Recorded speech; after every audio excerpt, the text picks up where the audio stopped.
The warning came 3 times before I even set foot on Drakkar Station. First from Captain Martinez during the briefing on Earth. Listen carefully, Engineer Chen. The Drakkorians are dangerous, their females especially. They call her the Dragon Woman. Whatever you do, stay away from her.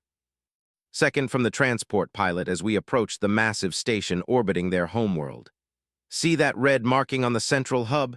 That's her territory. Don't go there. Don't even look that direction too long. Third from the station commander himself as I stepped off the shuttle.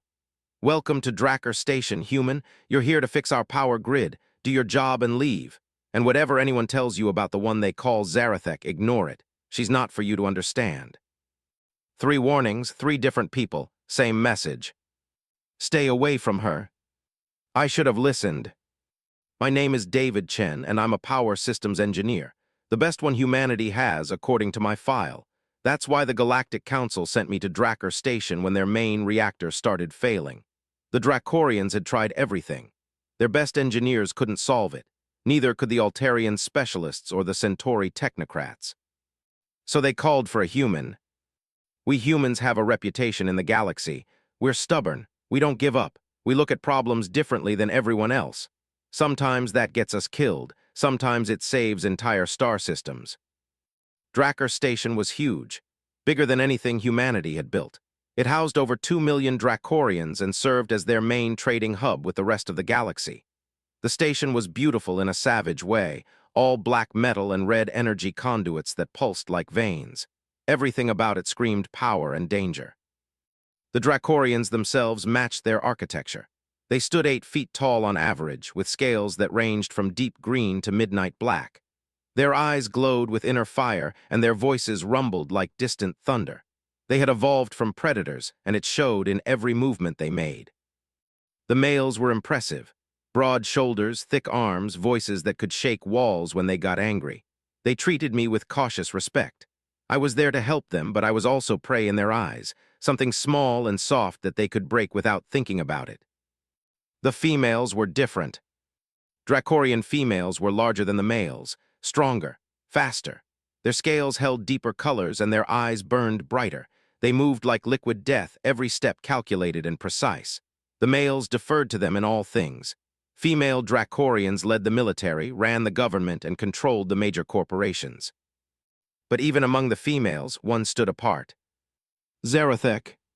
I heard her name whispered in the corridors, saw how other Drakkorians' eyes would dart nervously when they spoke of her. She was something beyond their normal hierarchy, something that even the most powerful females treated with a mixture of fear and respect. The Dragon Woman. I spent my first week mapping the station's power grid. It was incredibly complex, more advanced than anything in human space. The main reactor sat at the station's core, a massive fusion plant that should have been able to power the station for centuries. But something was wrong with it. The energy output was dropping steadily, and no one could figure out why. The Drakkorian engineers were good, really good, but they thought in patterns. They followed established procedures and trusted their computer models. When those failed, they were lost. Humans think differently. We're chaos theorists by nature. We look for the thing that doesn't belong, the variable that everyone else missed. I spent long hours in the reactor chamber, studying energy flows and checking connections. The other engineers gave me space, watching from a distance as I worked. They'd seen human engineers before, but I could tell they thought I was going to fail just like everyone else. That's when I first saw her. I was deep in the reactor's control systems, tracing power conduits with my scanner when I heard footsteps behind me. Not the heavy clomping of Drakkorian males or the measured steps of the females I'd met. These were different, lighter, more controlled. I turned around and froze. She stood in the doorway like something out of a legend. 9 feet tall, with scales that shifted color from deep crimson to gold as the light hit them. Her eyes weren't the typical orange of Drakkorian females. They were silver, like molten metal, and they seemed to see right through me. Zarathek, the Dragon Woman. She wore simple dark clothing that somehow made her look more dangerous, not less. No weapons that I could see, but she didn't need any. Power radiated from her like heat from a star. "You are the human engineer," she said. Her voice was different too, deeper than the other females with an odd musical quality that made my spine tingle. Yes, I managed to say. David Chen, I'm here to fix your reactor. She moved into the chamber with fluid grace, each step perfectly balanced. The other Dracorian engineers backed away without thinking about it, giving her a wide circle of space. The others say you cannot succeed, she said, moving closer to examine the reactor controls. They say the problem is beyond solution. Maybe it is, I admitted, but I haven't figured that out yet. Something flickered in those silver eyes. Amusement, interest, with Dracorians it was hard to tell. Show me what you have found, she said. I hesitated. Every warning I'd received came flooding back. Stay away from her, don't interact with her, do your job and leave. But she was asking about my work. As an engineer, I lived to solve problems. If she could help me understand the system better, maybe I could actually fix it. I pulled up my diagnostic readings on the main display. The power loss isn't consistent, I explained, pointing to the energy flow patterns. It happens in cycles. Every 6 hours, output drops by exactly 3.7% for 43 minutes, then returns to normal. She studied the display with intense focus. The others believe it is component failure. That's what I thought at first, but if it was component failure, the pattern would be random. This is too precise, too regular. What do you believe is causing it? I took a breath. This was where things got complicated. I think something is stealing power from your reactor, something that needs exactly that much energy every 6 hours. The chamber went dead quiet. Every Dracorian in the room was staring at me now, and none of them looked happy. Zarathek's expression didn't change, but I saw her scales shift slightly toward gold. Explain. Look at these readings, I said, pulling up another display. The power isn't just disappearing, it's being redirected. There's a secondary draw on the system that isn't showing up in your official schematics. That is impossible, one of the male engineers said. Every system on this station is accounted for. Not every system, I said quietly. What about the ones that aren't supposed to exist? The temperature in the room seemed to drop 10 degrees. Several engineers stepped back. One of them actually hissed. Zarathek moved closer to me, close enough that I could feel the heat radiating from her scales, close enough that I could see the complex patterns of color that shifted across her skin. You believe someone has built an unauthorized system, she said. It wasn't a question. I believe someone has been very clever about hiding something that needs a lot of power, I said. Something important enough to risk the entire station's energy grid. She studied me for a long moment. Those silver eyes seemed to be weighing me, measuring something I couldn't understand. Come, she said finally, I will show you something. The other engineers scattered like leaves in a wind. Whatever Zarathek was planning to show me, they wanted no part of it. She led me out of the reactor chamber and through corridors I'd never seen before. These weren't the main passages marked on my station maps. These were older, darker, with walls that seemed to absorb light instead of reflecting it. The others warned you about me, she said as we walked. Yes. What did they say? I considered lying, but something told me that would be a mistake. They said you were dangerous, that I should stay away from you. They are correct, she said without looking back. I am dangerous. We came to a sealed door marked with symbols I didn't recognize. Zarathek placed her hand on a scanner, and the door slid open with a soft hiss. Beyond was a chamber that took my breath away. It was huge, stretching up into darkness above us. The walls were covered with what looked like organic technology, all curves and flowing lines instead of the angular Dracorian architecture I'd seen elsewhere. Soft light pulsed through transparent tubes, and the air hummed with barely contained energy. What is this place? I whispered. A secret, she said, one that has been hidden for 3 centuries. She led me to a control console unlike anything I'd ever seen. It was beautiful and alien, with surfaces that seemed to respond to her touch before she actually made contact. My people were not always as you see them now, she said, her fingers dancing across the controls. We were different once, more than we appear to be. The chamber came alive around us. Holographic displays filled the air, showing star charts, biological diagrams, and technical schematics that hurt to look at directly. We came from somewhere else, she continued. Somewhere far from here, we were explorers once, builders. We could shape matter with our thoughts, bend space with our will. What happened? I asked, even though part of me was screaming that I shouldn't be here, shouldn't be learning this. We grew afraid, she said quietly. We had become too powerful, too dangerous. We chose to limit ourselves, to forget what we had been. She gestured to the organic technology around us. This is what remains, the last functioning piece of our true heritage. It requires massive amounts of energy to maintain, but it preserves the knowledge of what we were. I stared at the displays, beginning to understand. The power drain from the reactor, this is what's causing it. Yes, every 6 hours, the system draws power to maintain the stasis fields that preserve our genetic templates, our true forms. But why hide it? Why not just tell the station engineers what they're powering? Her scales shifted to deep red, and for the first time since I'd met her, she looked almost vulnerable. Because they do not know what I am, she said. They think I am simply a larger female, stronger, faster, but still Dracorian. She touched a control, and one of the displays changed. Now it showed a DNA structure more complex than anything I'd ever seen. I am not purely Dracorian, she said. I carry the genetic template of what my people were before they chose to limit themselves. I am what they were meant to become. Understanding hit me like a physical blow. You're not just the dragon woman, you're the last of the original Dracorians. The last who knows what she truly is, she corrected. There are others with the template, but they remain dormant, unaware. Why are you showing me this? She turned to face me fully, and I saw something in those silver eyes that I hadn't expected. Loneliness. Because you see patterns others miss, she said. Because you ask questions others fear to ask, and because. She paused, and I saw her struggle with something.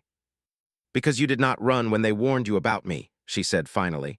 Everyone else runs, always. I looked around the chamber again, at the incredible technology and preserved knowledge. How long have you been maintaining this alone?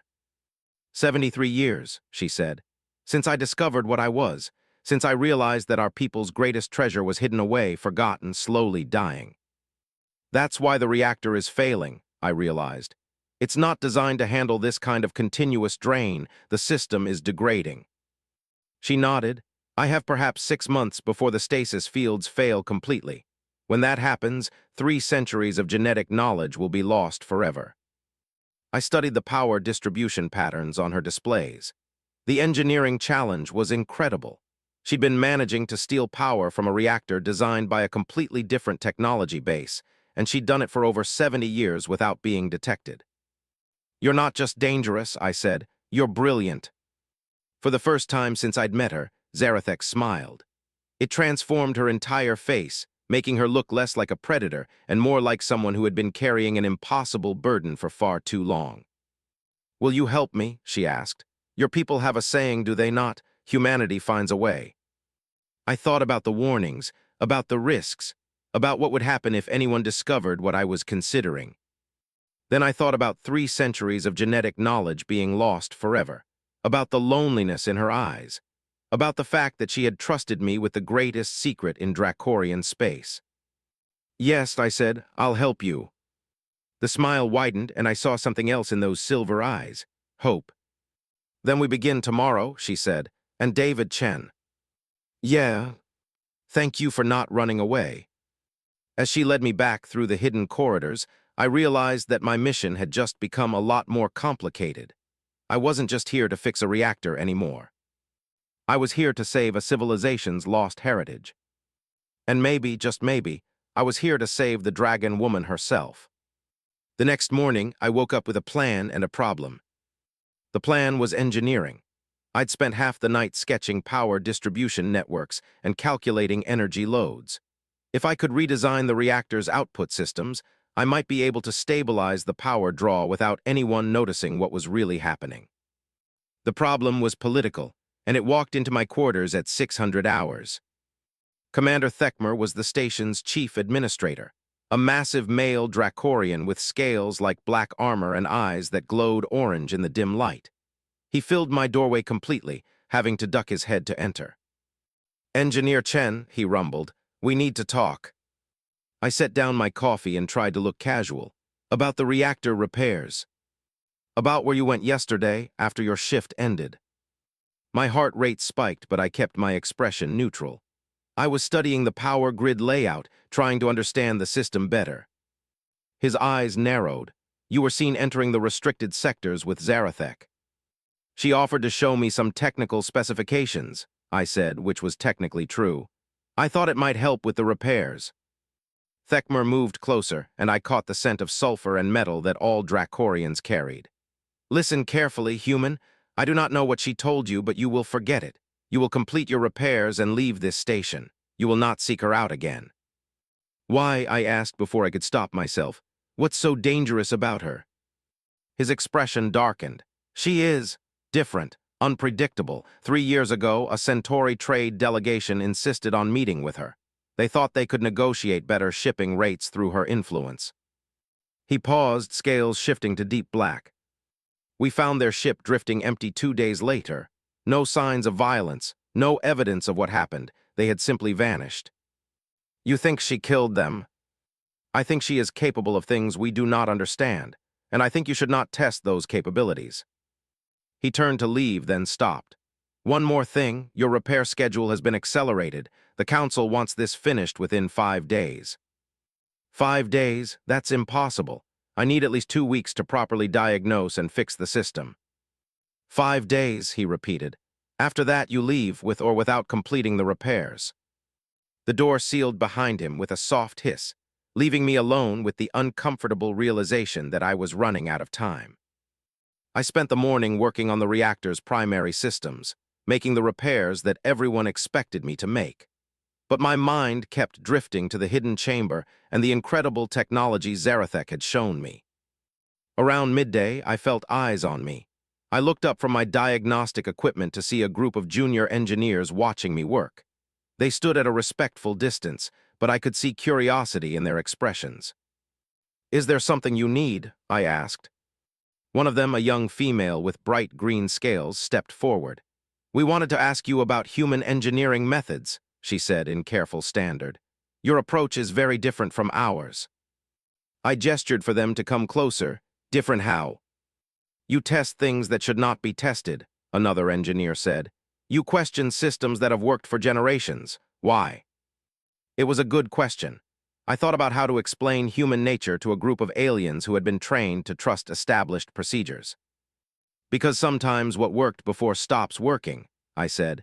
And if you never question why something works, you can't fix it when it breaks. The green-scaled female tilted her head. But questioning can be dangerous. What if you break something that was working correctly? Then you learn how to fix it, I said. Humans believe that understanding something completely is worth the risk of breaking it temporarily. They exchanged glances, clearly struggling with this concept. Is that why Zarathek chose you? One of them asked quietly. The question caught me off guard. What do you mean? She has never spoken to an off-worlder before, the female explained. But yesterday she spent hours with you. The whole station is talking about it. People are saying she's planning something, another added. Something involving the reactor. Before I could respond, the lights flickered, not the brief power surge I'd been seeing for the past week. This was different, longer, more dramatic. My diagnostic equipment started screaming warnings. Power output was dropping faster than ever before. Everyone clear the chamber, I shouted, grabbing my emergency kit. Something's wrong with the primary coupling. The engineers scattered as I ran toward the reactor core. The energy readings were all over the place, jumping between normal and critical failure levels. If this continued much longer, the entire station could lose power. I reached the main control panel and started running diagnostics. The problem wasn't with the reactor itself. It was with the hidden power drain. Something had gone wrong in Zarathek's secret chamber. I had 2 choices. I could fix the immediate problem by rerouting power and leaving the hidden system to fail. That would save the station, but destroy 3 centuries of genetic knowledge. Or I could try to stabilize both systems simultaneously, risking a catastrophic failure that could kill everyone on the station. The human choice was obvious. I started rerouting power conduits, creating new pathways that could handle the increased load. It was dangerous work, requiring me to bypass safety systems and push the reactor beyond its designed limits. What are you doing? Commander Thekmer's voice boomed behind me. Saving your station, I said without looking up. The primary coupling is destabilizing. I need to create alternate power routes before the whole system fails. He moved closer, watching my hands fly over the controls. This is not standard procedure.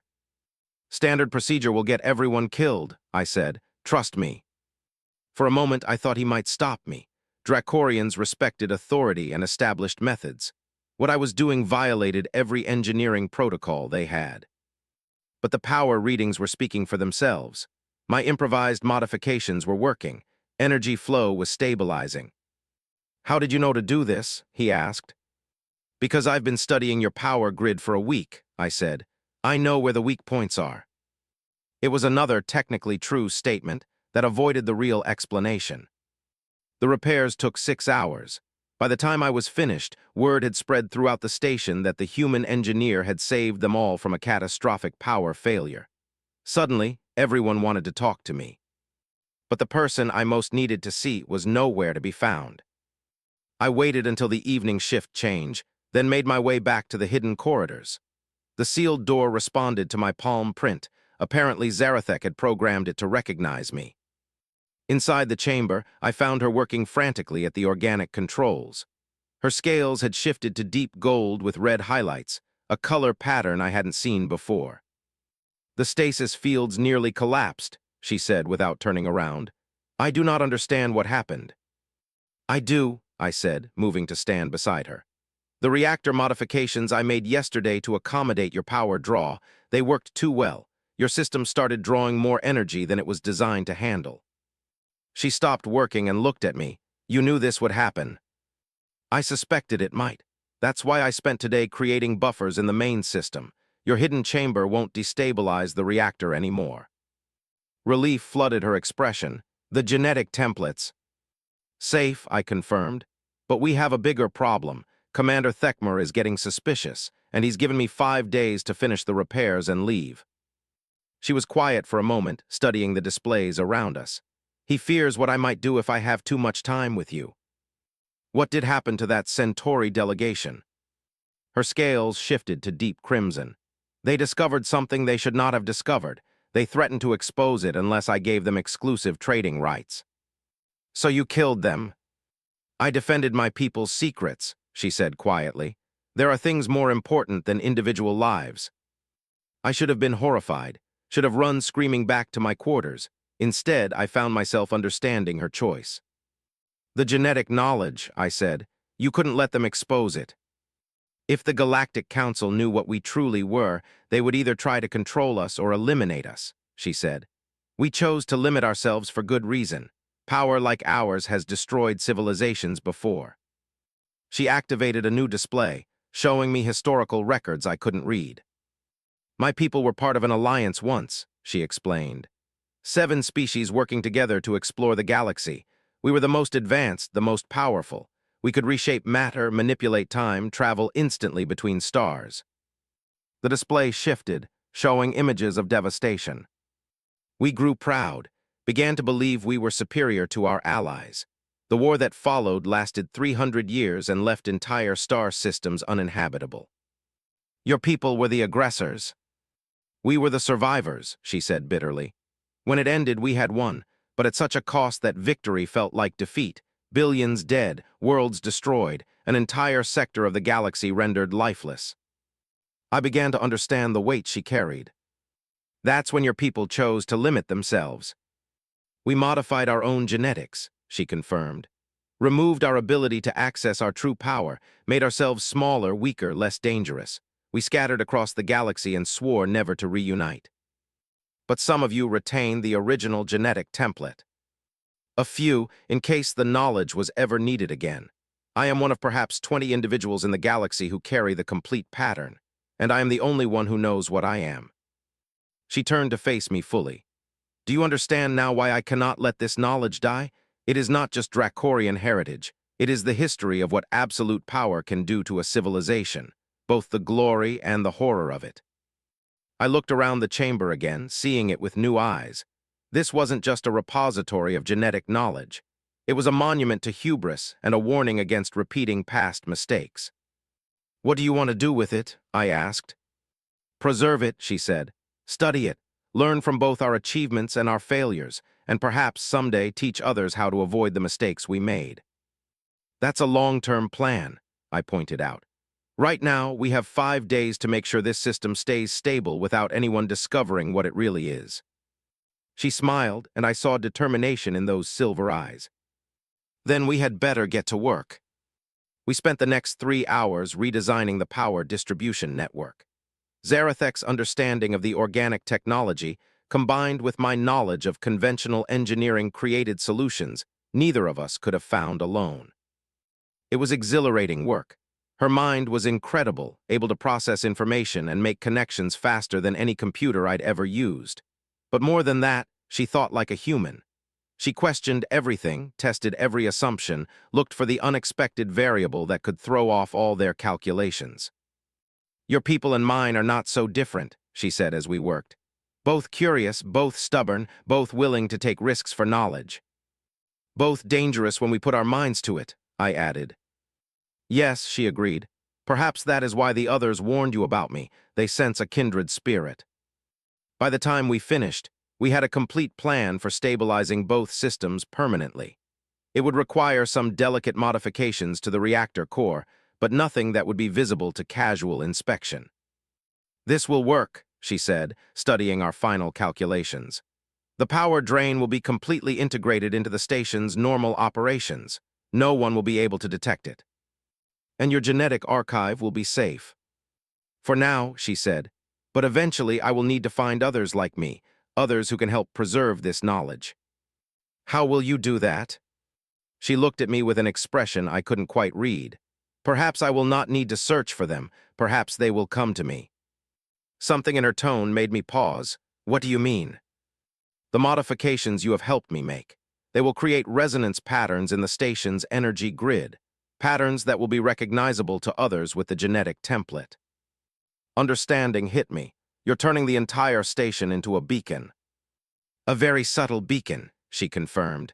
"One that will only be noticed by those who already know what to look for." It was brilliant and terrifying. "How many others are out there?" "I do not know," she admitted. "But even one would make a difference. I have been alone with this knowledge for too long." I could hear the loneliness in her voice again, and I found myself wanting to help her in ways that went beyond engineering. "What happens after we finish the modifications?" I asked. Her expression grew sad. "You leave, return to human space, forget about the dragon woman and her dangerous secrets." "What if I don't want to forget?" She was quiet for a long moment. When she spoke, her voice was barely above a whisper. "Then you would be the first person in 70 years to make that choice." The implications hung in the air between us. I was treading on dangerous ground, but I couldn't seem to stop myself. "Zarathek," I said carefully, "when this is all over, when your systems are stable and your secrets are safe." "Yes." "Would you like some company? Someone to help you watch for those resonance patterns?" Her scales shifted through a dozen colors in rapid succession, finally settling on a warm gold that seemed to glow in the chamber's soft light. "You would stay," she asked, "even knowing what I am capable of?" "Especially knowing what you are," I said. "Someone who sacrificed everything to preserve knowledge, someone who's been carrying an impossible burden alone for decades, someone who deserves to have at least one person who doesn't run away when they find out who she really is." For a moment, I thought she might cry. Then she stepped closer, and I felt the heat radiating from her scales. "David Chen," she said softly, "you are either very brave or very foolish." "Probably both," I admitted. "Good," she said with a smile that transformed her face. "That is exactly what I need." As we began the final preparations for tomorrow's work, I realized that my mission had changed completely. I wasn't just here to fix a reactor or preserve genetic knowledge. I was here to make sure the dragon woman was never alone again. And if that made me dangerous too, well, I was starting to think that might not be such a bad thing. The reactor modifications began at dawn. I arrived at the main engineering bay to find half the station's technical staff waiting for me. Word had spread about yesterday's power crisis and how I'd prevented a catastrophic failure. Now everyone wanted to watch the human engineer work his magic. "No pressure at all." Commander Thekmer stood at the front of the group. his orange eyes fixed on me with uncomfortable intensity. Engineer Chen, you have 4 days remaining. I trust you can complete your work within that time frame. If everything goes according to plan, I said, pulling up the reactor schematics on the main display. What I didn't mention was that my plan involved modifications no one else in the room would understand. I started with the obvious repairs, replacing worn coupling units, recalibrating power flow regulators, updating software protocols that had been running unchanged for decades. Standard maintenance that any competent engineer could have performed. But embedded within those routine procedures were subtle changes, rerouted pathways that would accommodate irregular power draws, buffer systems that could handle sudden energy spikes, redundancies that would keep the reactor stable even under conditions it was never designed for. The Dracorian engineers watched everything I did with fascination. They asked intelligent questions and offered helpful suggestions. None of them realized they were helping me create a perfect camouflage for Zarathek's hidden systems. Around midday, she appeared. The entire engineering bay went silent as the dragon woman entered. She moved with that same fluid grace, but today her scales held a deep blue color I hadn't seen before. Professional, authoritative, completely in control. "Engineer Chen," she said formally, "I have come to observe your progress." "Of course," I replied, matching her tone. "I was just about to begin the primary coupling replacement." She nodded and moved to stand where she could see the reactor controls clearly. The other engineers gave her a wide berth, but I noticed they kept stealing glances at her. For the next 2 hours, we performed an elaborate dance. I would explain a modification in technical terms, she would ask probing questions, and I would provide detailed answers that meant something completely different to her than they did to everyone else listening. To the other engineers, we were discussing standard power grid optimization. To Zarathek, I was explaining exactly how her hidden chamber would integrate with the main reactor systems. "This resonance frequency adjustment," she said at one point, pointing to a specific control setting. "What purpose does it serve?" "Harmonic stabilization," I replied. "It prevents interference patterns that could disrupt normal operations." What I was really telling her was that the frequency would create the beacon signal she wanted. Other Dracorians with the genetic template would recognize the pattern, even if they didn't consciously understand what they were detecting. Commander Thekmer stepped closer. "These modifications seem extensive for simple repairs." "The damage was more widespread than initially diagnosed," I explained. "The power fluctuations created cascade failures throughout multiple systems. I have to rebuild the entire distribution network to prevent future problems." It was technically true.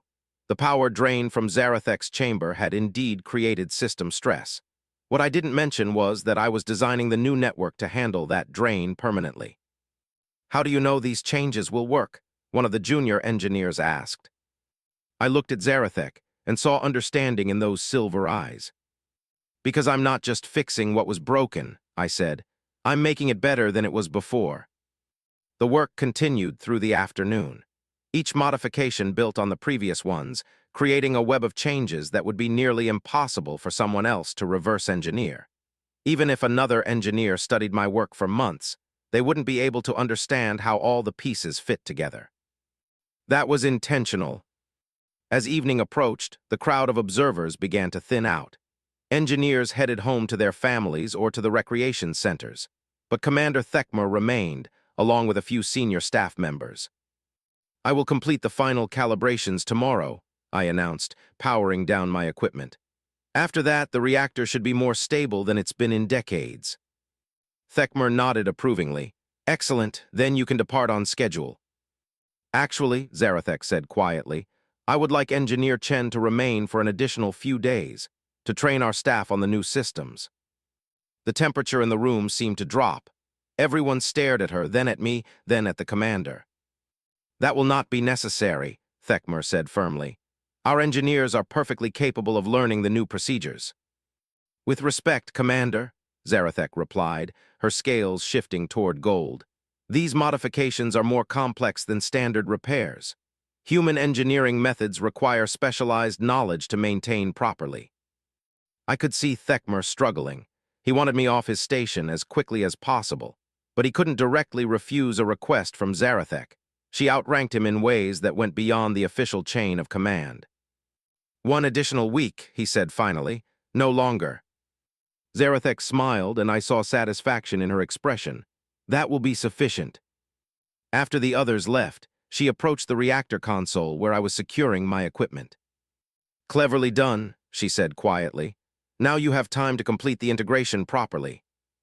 "And you have time to test the beacon signal," I replied, "to see if anyone responds." "Do you truly believe others will come?" I looked around the reactor chamber, thinking about the incredible technology hidden just a few levels below us. If I were carrying that genetic template and suddenly detected a familiar energy pattern after decades of isolation, I'd investigate. Even knowing the dangers. Especially knowing the dangers. Loneliness is its own kind of danger. She was quiet for a moment, then moved closer. "David, there is something you should know about what happens when my people access their true abilities." "What do you mean?" "The genetic modifications my ancestors made. They were not perfect. When someone with the template attempts to use their full power, there are consequences." "What kind of consequences?" Her scales shifted to deep red. "Physical transformation. The body changes to accommodate the increased energy flow. We become larger, stronger, more powerful, but also more obviously different from baseline Dracorians." Understanding dawned on me. That's why you've never tried to activate your abilities. If I changed, everyone would know what I am. There would be no hiding anymore, no pretending to be just another female. "How much would you change?" "Based on the historical records, perhaps 30% larger. Scales that can shift color at will. Eyes that glow with internal light. Strength that could crush steel with bare hands." I tried to imagine what she would look like transformed, and found the mental image more intriguing than frightening. "Would the change be permanent?" "Unknown. The records are incomplete. Some of my ancestors could shift back and forth at will. Others remained in their transformed state until death." "That's quite a risk." "Yes, which is why I have never attempted it." We worked in comfortable silence for a while, making final adjustments to the reactor controls. But I could tell something was bothering her. "What is it?" I asked. "I have been thinking about what you said, about staying to help me." "Having second thoughts?" "Not second thoughts, but concerns. If others with the template do come, if I am forced to transform to communicate with them properly, you would be in danger simply by association." "What do you mean?" She gestured toward the hidden corridor that led to her chamber. "Come, let me show you something else." We made our way through the winding passages to her secret repository. But instead of stopping at the main chamber, she led me deeper into the complex. Through doors I hadn't seen before, down corridors that seemed to absorb sound as well as light. Finally, we reached a smaller chamber filled with what looked like medical equipment. Organic technology similar to what I'd seen before, but designed for biological rather than informational storage. "Transformation chambers," she explained, "used by my ancestors to safely manage their genetic changes." I studied the alien equipment with fascination. The design was beautiful in an unsettling way, all flowing curves and seamless surfaces. "This is how they controlled their abilities." "This is how they survived using their abilities," she corrected. "The transformation process is violent, David. Without proper support, most individuals die during their first attempt." "How many of your people have this equipment?" "As far as I know, only this installation. The others were destroyed when my ancestors chose to limit themselves." The implications were staggering. So if others come, if they want to access their true power, they will need my help, and I will need to risk transformation myself to assist them. "And you're worried that I won't be able to handle seeing you change." She turned to face me, and I saw vulnerability in those silver eyes again. "I am worried that you will realize I am not the person you think I am. That when you see what I truly am, what I am capable of becoming, you will understand why everyone else runs away." I moved closer until I could feel the heat radiating from her scales. "Zarathek, I've spent my entire career working with dangerous technology, power systems that could vaporize half a city if they malfunction, fusion reactors that operate at temperatures hotter than stars." "That is different." Is it you think I'm afraid of power? I'm an engineer. Power is what I do. This is not the same thing. You're right, I agreed. It's not, because those systems don't choose how to use their power, you do. I reached out and gently touched her arm. Her scales were warm beneath my fingers, and I could feel the subtle vibration of energy just beneath the surface. I'm not staying because I think you're safe, I said. I'm staying because I think you're worth the risk. For a moment, I thought she might pull away. Then she covered my hand with hers, and I felt some of the tension leave her shoulders. You may change your mind when you see what I become, she said quietly. Maybe, but I don't think so. We spent the next hour exploring the medical chamber. Zarathek explained the function of each piece of equipment, how the transformation process worked, what safeguards existed to protect both the subject and anyone nearby. It was fascinating from a technical standpoint. The technology was far beyond anything humanity had developed, but the principles were understandable. Controlled mutation guided by predetermined genetic templates, temporary enhancement of physical capabilities, built-in safety mechanisms to prevent irreversible damage. How long does the transformation take? I asked. For a first-time subject, approximately 6 hours. For someone experienced, perhaps 30 minutes. And you've never tried it? Never. The risk of discovery was too great. I studied the equipment again, thinking about possibilities. What if you didn't have to worry about discovery? What if there were others here who understood what you were doing? You think they will come? I think your beacon signal is going to work better than you expect. And when they do come, you're going to need to be able to meet them as an equal. She was quiet for a long moment, then activated one of the control panels. The chamber filled with soft light, and the transformation equipment hummed with barely contained power. Perhaps you are right, she said. Perhaps it is time to stop hiding. Not yet, I said quickly. Wait until we know who's coming. Wait until we're ready for whatever happens next. She nodded, but I could see the longing in her expression. After 70 years of concealment, the thought of finally revealing her true self was almost overwhelming. David, she said as we prepared to leave the chamber, there is one more thing you should know about the genetic template. What about it? It does not only affect Dracorians. The original alliance included multiple species.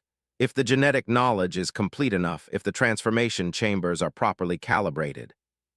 Understanding hit me like a physical blow. You're saying the template could work on humans too. I am saying that evolution is not a destination, but a journey, and sometimes that journey leads to unexpected places. As we made our way back through the hidden corridors, I found myself thinking about transformation in ways I'd never considered before. Not just the physical changes, but the possibilities they represented. The dragon woman had offered to share her greatest secret with me. Now she was hinting at something even more profound. The chance to become something more than human. The question was I brave enough to find out what that meant? Tomorrow would bring the final reactor modifications. In 3 days, my official mission would be complete. But I was beginning to suspect that my real mission was just getting started. They came in the middle of the night. I was in my quarters, reviewing the final calibration sequences for tomorrow's work, when the station's proximity alarms started screaming. Through my viewport, I could see 3 ships approaching Drakkar Station. They were unlike anything in the official databases, sleek, organic-looking vessels that seemed to bend light around their hulls. My comm unit buzzed with incoming messages. Emergency protocols, all personnel to remain in quarters until further notice, security teams to their posts. But one message was different. It came on a frequency I didn't recognize, with an encryption signature that made my modified reactor systems hum in response.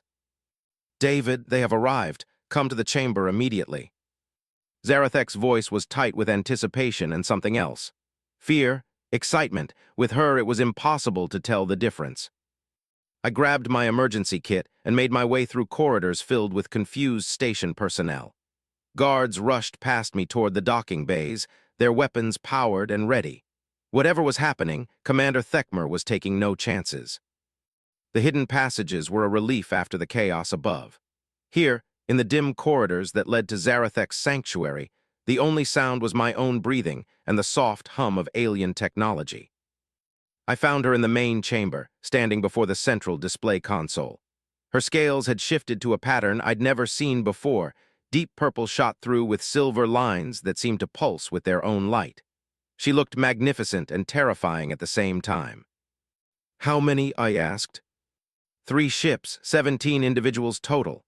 Her voice carried an odd harmonic quality, as if she was speaking with more than just vocal cords. "I can sense their genetic signatures now that they are close. All of them carry the template." "Are they hostile?" She turned to look at me, and I gasped. Her eyes were no longer silver. They glowed with the same purple light as her scales, and I could see depths in them that seemed to go on forever. "I do not know," she said. "It has been 3 centuries since any of us were in the same place. We may be allies, we may be enemies, we may be something else entirely." The display around us came alive with data streams and communication protocols. Messages in languages I couldn't understand, using technologies that shouldn't exist. "They are requesting permission to dock," she said, translating the alien text flowing across the screens. "Commander Thekmer is refusing. He does not understand what they want." "What do they want?" "To meet the one who sent the beacon signal, to understand what has been preserved here, to determine whether I am friend or foe." A new alarm joined the cacophony above us. Hull breach warnings. Someone was forcing their way aboard the station. "They are not waiting for permission," Zarathek observed with what might have been amusement. "Should we go up there, try to defuse the situation?" She was quiet for a moment, studying the data flowing past us. "David, what I am about to do will change everything. There will be no hiding after this, no pretending to be something I am not." "The transformation." "Yes, if I am to meet them as an equal, if I am to have any chance of controlling what happens next, I must become what I truly am." She moved toward the medical chamber, and I followed. The transformation equipment was already active, responding to her presence with increasing intensity. "How long will it take?" I asked. "For a first transformation, 6 hours, but we do not have 6 hours." She activated a control sequence I hadn't seen before. The chamber filled with harsh light, and the air itself seemed to vibrate with power. "There are emergency protocols," she explained. "Faster transformation, but much more dangerous. The process can be completed in 30 minutes. "What's the risk?" "Death, insanity, permanent genetic damage." She looked at me with those glowing eyes. "Or success beyond imagination." The sound of weapons fire echoed through the station's hull above us. Whatever was happening up there, it was escalating quickly. "Do it," I said. She moved to the central transformation chamber, a pod-like structure that opened at her approach. Inside, I could see a matrix of organic technology designed to interface directly with Dracorian physiology. "David," she said as she prepared to enter the pod, "if something goes wrong, if I do not survive the process." "You'll survive it." "If I do not, you must destroy this place. All of it. The knowledge is too dangerous to fall into the wrong hands." "Nothing's going to go wrong." She smiled, and for a moment she looked like the person I'd come to care about, instead of the ancient power she was becoming. "Stay close," she said. "Monitor the process. If my vital signs destabilize, activate the emergency shutdown." The transformation pod sealed around her with a sound like thunder. Immediately, the chamber erupted with activity. Energy flowed through conduits I hadn't noticed before. The air filled with harmonics that made my bones vibrate. And Zarathek began to change. I watched through the pod's transparent walls as her body started to grow. Her scales shifted from their normal color pattern to something that hurt to look at directly, too bright, too complex for human eyes to process properly. Her limbs lengthened, her torso expanded, her features became more angular and predatory. But it was her eyes that truly transformed. They went from glowing silver to brilliant white, and when they opened to look at me through the pod walls, I felt like I was staring into the heart of a star. The vital sign monitors were going crazy. Heart rate, brain activity, cellular regeneration, everything was spiking beyond normal parameters. But the emergency systems weren't triggering. Somehow, impossibly, she was surviving the process. 20 minutes in, the pod started vibrating. Not mechanically, but with some kind of harmonic resonance that made the entire chamber ring like a bell. The transformation was accelerating, becoming something beyond what the equipment was designed to handle. That's when the visitors found us. The chamber door didn't open, it simply ceased to exist. One moment it was there, the next there was empty space where solid metal had been. Three figures walked through the opening, and my first thought was that they were what Zarathek would look like when her transformation was complete. They stood nearly 10 feet tall, with scales that shifted color continuously in patterns that seemed to follow some cosmic rhythm. Their eyes glowed with internal fire, and their presence filled the chamber with an energy that made my hair stand on end. But it was their voices that truly marked them as something beyond ordinary Dracorians. When they spoke, reality seemed to bend around their words. "Sister," the lead figure said, and the sound came from everywhere at once. "We felt your call across the void. We have come to see what you have preserved." The transformation pod was reaching critical levels. Warning lights flashed throughout the chamber as systems struggled to contain the forces at work inside. "She's in emergency transformation," I called out, not sure if they could understand standard. "The process isn't stable." All three turned to look at me, and I felt the weight of their attention like a physical force. "Human," the leader said with surprise, "you understand what is happening here." "I helped design the power systems," I said, gesturing toward the frantically active equipment. "But this is beyond normal parameters. The pod can't contain this level of transformation." The three exchanged glances, communicating in harmonics I couldn't hear. Then the leader approached the pod. "Step back, human, we will assist." They placed their hands on the pod's surface, and immediately the chaotic energy patterns began to stabilize. Whatever they were doing, they were channeling the transformation process, guiding it toward a safe conclusion. "Who is she?" one of them asked without looking away from the pod. "How does she know the old ways?" "Her name is Zarathek," I said. "She's been preserving this facility for over 70 years, alone." "Alone?" The leader's voice carried notes of amazement and horror. "For 70 years, how did she survive the isolation?" "Stubbornness mostly, and a sense of duty." The transformation pod was beginning to slow its frantic activity. The energy levels were still enormous, but they were controlled now, channeled through patterns that the equipment could handle. "What is your name, human?" the leader asked. "David Chen, I'm an engineer." "David Chen," the figure repeated, and I heard my name echoed in harmonics that made it sound like music. "You have helped her preserve our heritage." "She did all the work, I just fixed the power systems." Another harmonic exchange between the three. Then the leader turned to face me directly. "You do not understand the significance of what you have done. This facility contains knowledge that was thought lost forever. Genetic templates from before the Great Limiting, historical records of our true nature. And transformation chambers that can awaken dormant potential," another added, studying me with glowing eyes. "Even in non-Dracorian subjects." The implications of that statement hit me like a physical blow. They could sense the genetic template in me. The modifications Zarathek had hinted at were real. The transformation pod finally cycled down to normal levels. With a soft hiss, it began to open. What emerged was not the Zarathek I knew, but something magnificent and terrible. She stood 12 feet tall now, with scales that shifted through patterns of color I had no names for. Her eyes burned with white fire, and when she moved, space itself seemed to bend around her. She was beautiful and alien and powerful beyond imagination. And when she looked at me, I saw recognition and something deeper. Gratitude, affection, maybe even love. "David," she said, and her voice now carried the same harmonic complexity as the others.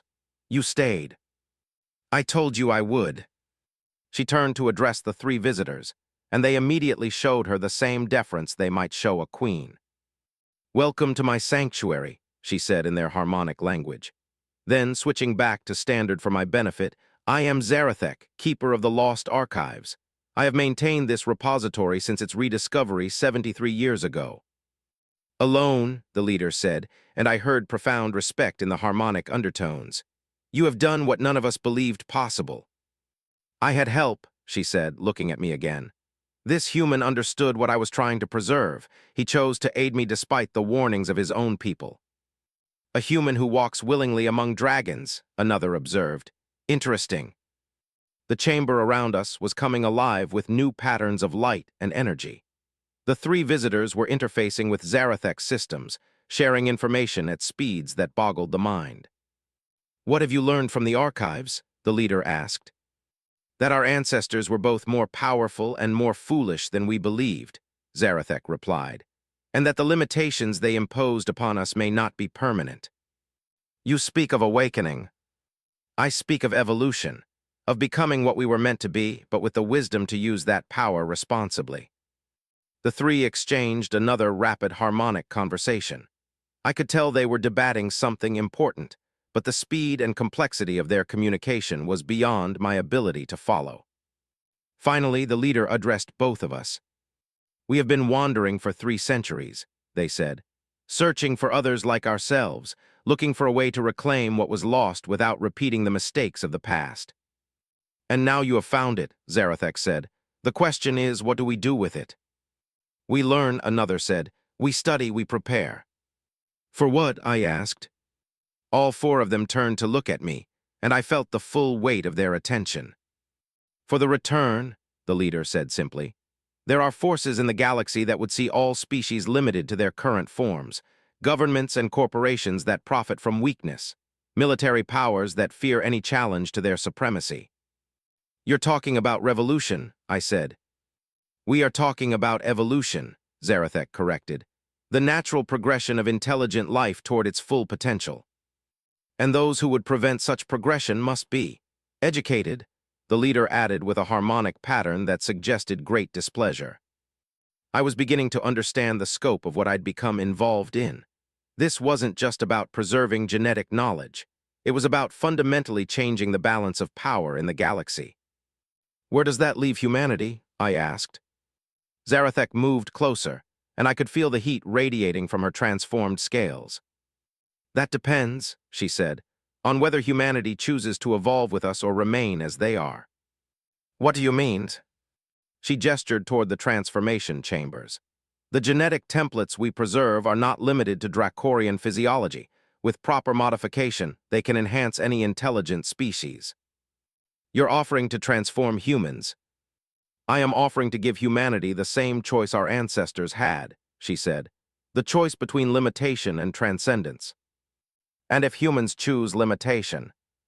The harmonic silence that followed was answer enough. Above us, the sounds of conflict had stopped. Whatever had been happening in the station proper had reached some kind of resolution. "Come," the leader said. "It is time to announce ourselves properly. Your commander will want to understand the new reality of this station."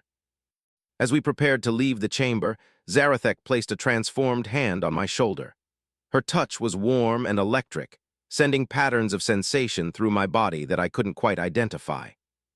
"David," she said quietly, "whatever happens next, know that you have my protection and my gratitude." "What's going to happen next?" She smiled, and in that expression I saw both the person I'd come to care about and the power she'd become. "We're going to change everything." As we made our way toward the upper levels of the station, I realized that my choice to help the dragon woman had set forces in motion that would reshape the galaxy.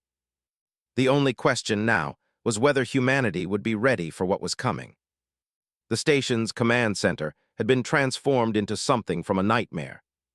Commander Thekmer stood frozen in the middle of the room, his massive frame locked in place by forces I couldn't see. Around him, his security team lay unconscious on the floor, their weapons scattered and useless. The command consoles flickered with alien symbols that hurt to look at directly. And standing at the center of it all was another transformed Dracorian, this one with scales like polished obsidian and eyes that glowed red as dying stars. "Sister," this newcomer said as Zarathek entered the chamber, "you have been hiding among the diminished ones for far too long." "Brother Vexin," Zarathek replied with careful formality, "I did not expect you to be among those who answered my call. When word spread that someone had preserved the ancient archives, I had to see for myself."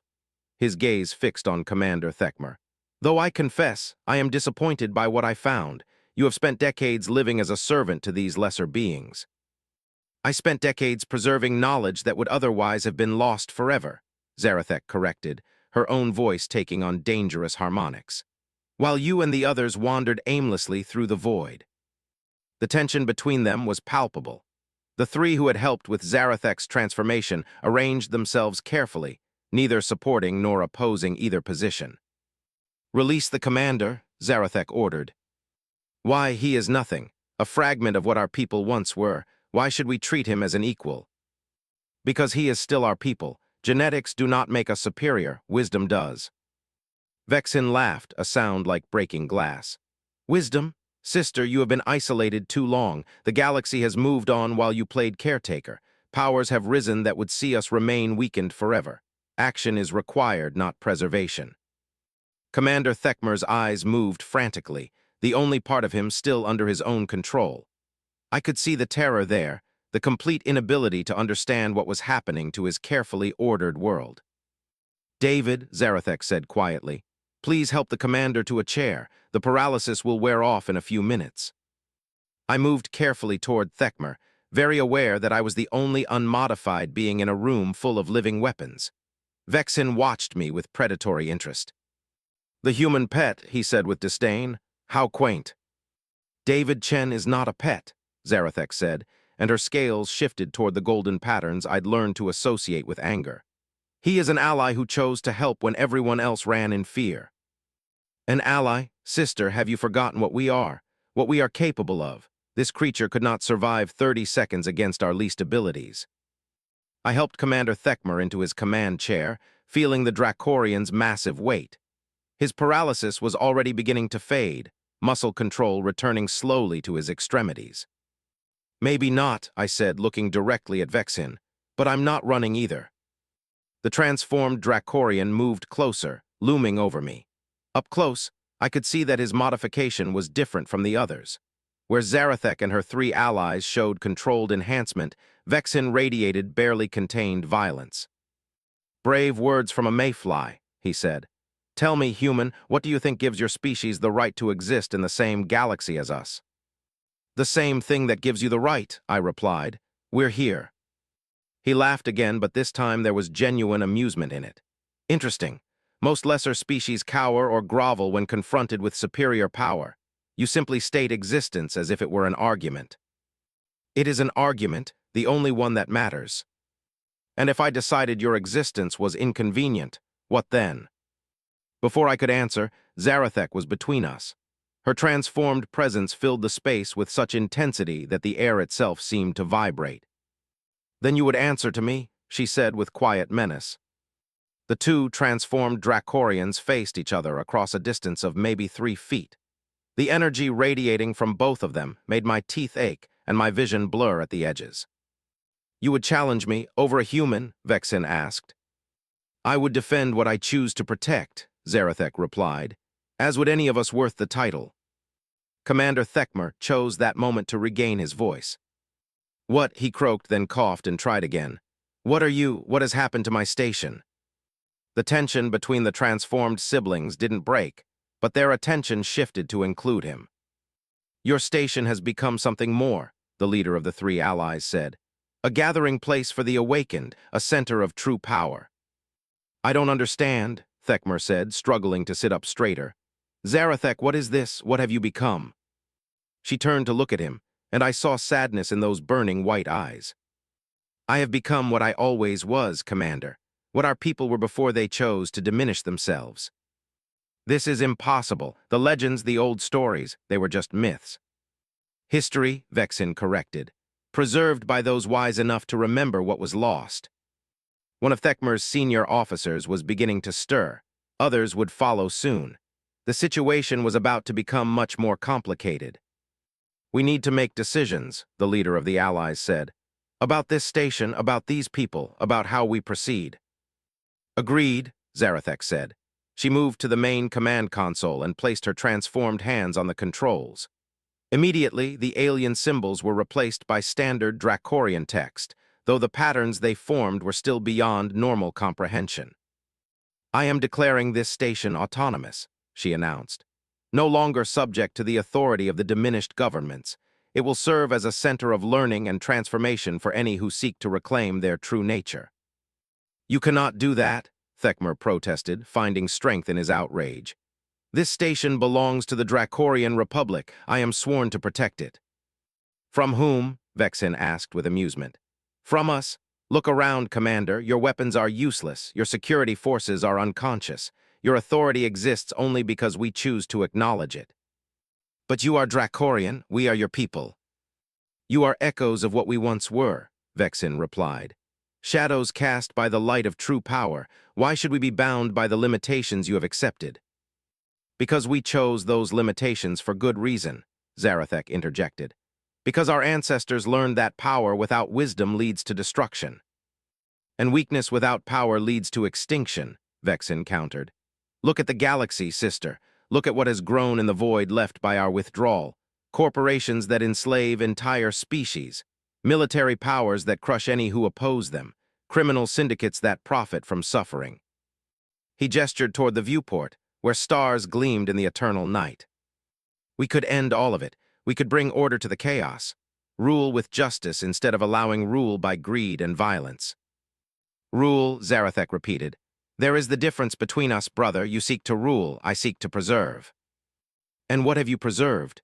Knowledge that gathers dust while the galaxy burns.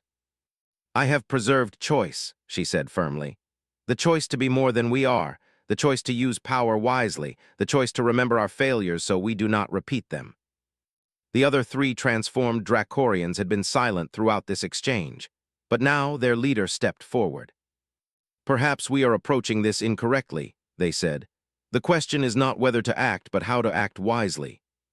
Speak plainly, Kethmer, Vexen said. We are 17 awakened individuals in a galaxy of trillions. Even with our abilities, we cannot simply impose our will through force. We need allies. We need others who share our vision. The diminished races will never accept us willingly, Vexen argued. They fear power they cannot control. Some will fear us, Zarathek agreed. But others will see the opportunity we represent, the chance to transcend their limitations.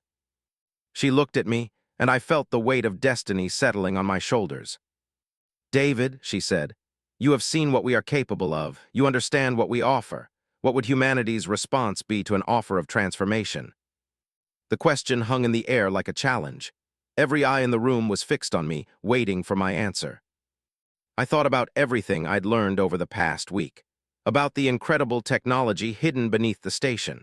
About the power these beings wielded. About the loneliness that had driven Zarathek to trust a stranger with her greatest secrets. Humanity would be divided, I said finally. Some would fear you, some would want to destroy you, but some would be fascinated by what you represent. And which group would prevail? Kethmer asked. The curious ones, I said without hesitation. Humans don't run from the unknown, we study it, we test it, we try to understand it. Even if understanding it could transform them beyond recognition. I looked at Zarathek, seeing both the person I'd come to care about and the incredible power she'd become. Especially then, Vexen made a sound of disgust. You would trust the future of evolution to a species that has barely escaped its own gravity well. I would trust the future to those who choose to embrace it, Zarathek replied, regardless of their origin. Commander Thekmer was listening to all of this with growing alarm. You're talking about changing the fundamental structure of galactic civilization. Yes, Kethmer said simply, we are. That's beyond any authority, beyond any right. Rights are claimed, not granted, Vexen said, and we have the power to claim whatever rights we choose. But do we have the wisdom to use that power correctly? Zarathek asked. That is the real question. Around us, more of the station personnel were beginning to wake up. Soon, word would spread throughout the station about what had happened. There would be panic, confusion, demands for explanations. We need to make a decision, Kethmer said. Do we reveal ourselves gradually, seeking allies and building support, or do we act decisively, using our power to impose the changes we believe necessary? What are our options? One of the other transformed Dracorians asked. Zarathek moved to the central display, calling up star charts and population data with gestures that bent reality around her hands. We could establish ourselves openly, she said. Announce our presence to the galactic governments and offer transformation to any who desire it. They would unite against us, Vexen pointed out. Every military force, every corporate fleet, every criminal organization, they profit from the current system. Or we could work in secret, Kethmer suggested. Find individuals and groups who are ready for transcendence. Build a network of the awakened. Too slow, another argued. The galaxy is already changing in directions we cannot control. Corporate monopolies, military expansionism, resource wars. By the time we have enough allies, it may be too late to prevent catastrophe. I listened to them debate the future of galactic civilization and realized that my perspective was needed. There's a third option, I said. All of them turned to look at me. You start with one species, I continued. One that's already inclined toward exploration and change. You offer them a partnership instead of demanding submission. Humanity, Zarathek said with understanding. Think about it, I said, warming to the idea. Humans are spread throughout this sector of the galaxy. We have colonies, trade networks, research stations. We're not a major power, so helping us wouldn't immediately threaten the established order. And humans are naturally curious about enhancement technologies, Zarathek added. They would see transformation as an opportunity, not a threat. Vexin looked skeptical, and when the major powers realize what is happening. By then you'd have allies, I said.